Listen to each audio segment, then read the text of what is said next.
better place. We are smart at what we do to make our world a better place. By the help of God, to make our world a better place. By the help of God, to make our world a better place. Smart do. Hello students, how are you? Welcome to our lesson today. We are looking at the effects of the Bible translation. In our previous lesson, we were looking at the Bible translation, the steps that the Bible underwent to be translated from the original language to the local languages. And we saw that the Bible was originally, the Old Testament was written in Hebrew language. It underwent a translation into Greek, into Latin language, into English and German, into Swahili and local languages. Now, today we want to see that translation. What did that translation cause to human beings or to the Christians?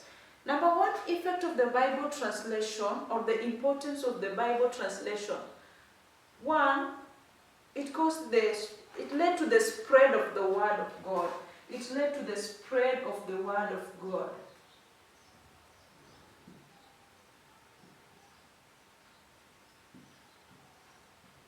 It led to the spread of Word of God. Remember now people were knowledgeable about the Bible. People had known how to read the Bible in their own languages.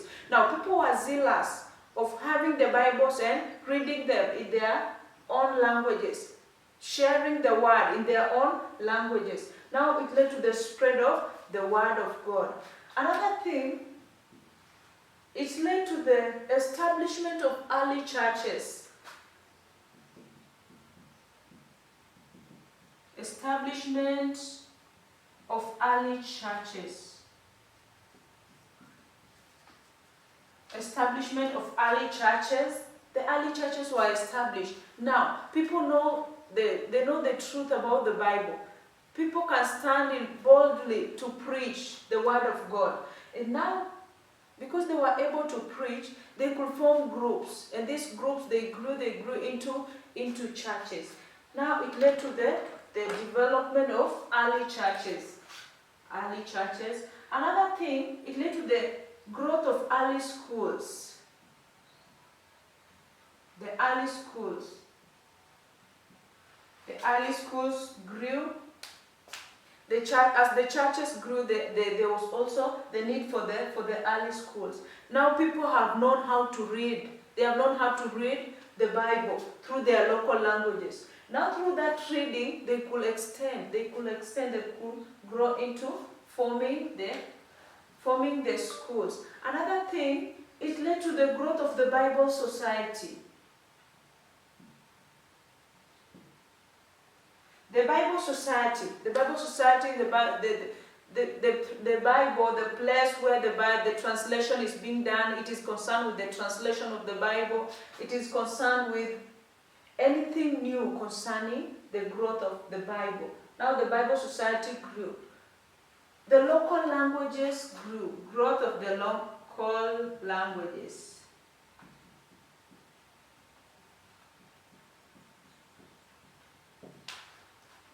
People had to do a lot in research of their local languages. They had to research a lot. Remember, they are writing the Bible, they are translating the Bible into their local languages. Now they had to go deep to look for proper words to be used in writing the Bible. Thus, the growth of the local languages. Many people were able to read and write. Many people are able to read and write. Remember here, people are now reading the Bible in their own language. And now they are struggling, they are zealous to know the Bible in their own language. Now they grew into knowing how to read and write the Bible. Read and write. They could write other things apart from even the Bible. They could write the songs, the hymns, they could write other books. Because they can now read and write the Bible. It led to the growth of the theology schools. The theology schools, the teaching, where there is the Christian teaching. These schools, they grew. because now they hate customers. People are now able to read. They are now able to do what? To write. Now people are running to schools. They are running to read and to study more about what? About the Bible. Even to the growth of foreign language. The people had the desire to know the foreign languages. People were zealous to know the foreign languages. The English, maybe they're Kamba people. Now they want to read the Bible in English. Maybe the Turkana, maybe the Ameru, the Luya, they want to read the Bible in the foreign language, the Latin, they want to know the Kiswahili, the English, and so forth. Another thing, it's led to the Word of God reached many people. The Word of God reached many people. Now remember, people are now, they can read and write. Now, after reading and writing, when they are being communicated to in English, they could do what? They could understand.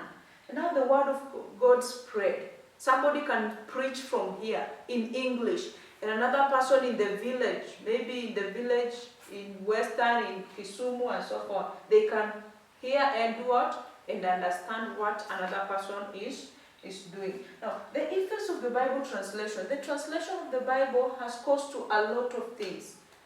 A lot of things. It led to the growth of the printing press. The printing. Remember now, there was a great demand for printing the Bibles. The Bibles are to be done or to be printed. Remember, it is a book. A Bible, it is a book. Now there was that demand to be printed out. Now every language, every local language, they have their Bible. They want to print. Now the printing press grew. The printing industry did what? It grew. Another thing, it led to the creation of employment.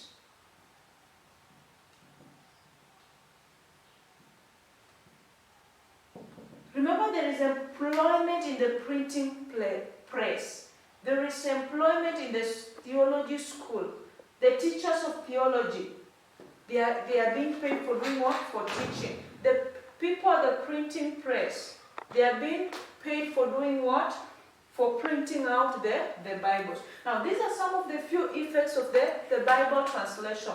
What the Bible translation has caused to Christians and to human beings at large. There are several, there are many. Led to the unity of humankind. People are now united as a community, as a society. People can read the Bible in their own language. So they sit together, they discuss and share the Word of God in their own language. It led to the spiritual growth. Spiritual growth. Somebody can read the Bible in their own language. Imagine somebody just seated at home. You are just reading the Bible in your own mother tongue, and now it led to the spiritual growth. Then let's look at another thing I want us to go to.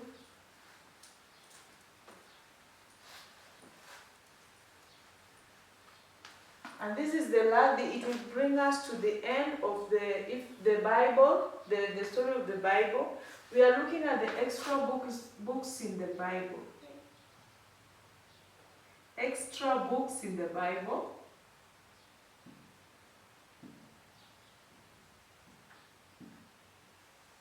Apart from the books that we just looked at in the Bible, we just looked at the Torah books, the prophets, the Old and the Minor, the poetic books, and so forth. We looked at the New Testament. There are other extra books in the Bible. And these other extra books, they are called the Apocrypha. Apocrypha books or Apocrypha.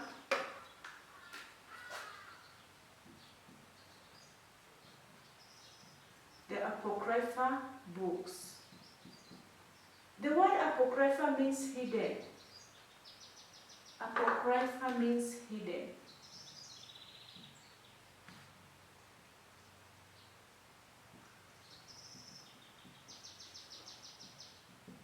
It is hidden. It is something that is not common to everybody.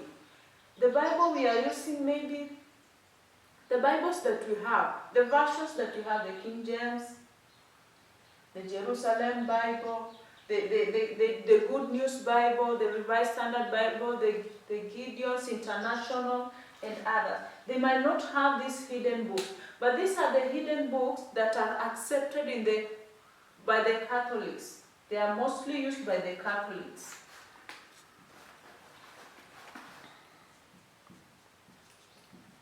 And these books include the Judith, the Tobit, the Baruch,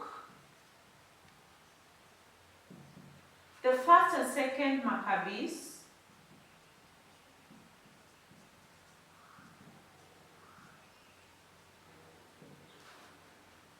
the Book of Wisdom,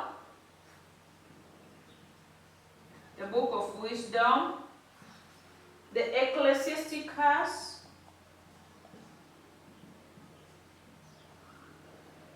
now these are the extra books in the Bible. They are called the Apocrypha books. Now up to there, we have looked at the effects of the translation of the Bible, what the Bible has caused to the human beings. We have seen that the Bible has caused the growth of the Christianity, people able to read and write, spread of the word of God and others. We have looked at the extra books. They are called the Apocrypha, or the hidden, meaning the hidden. They are Judith, Tobit, Baruch, first and second Maccabees, the Book of Wisdom, and Ecclesiasticus. With that, thank you for being part of me in this lesson. Have a nice time.